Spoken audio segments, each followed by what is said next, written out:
So, ngayon guys, kuha lang pala tayo ng papaya para ating kakainin.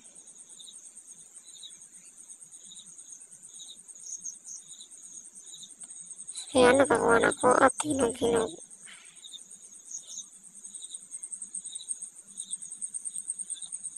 Yan, pinalatan mo na.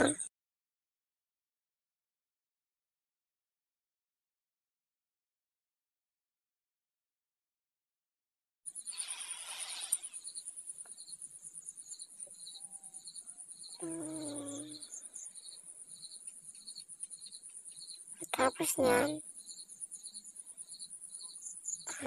slice na natin at lagay sa lagyanan. May sausawan at kakain na tayo. So, yan guys, magtanim kayo para may kakainin kayo. Yun lang. Sana magtanim kayo para may anihin kayo pag namunga na ito.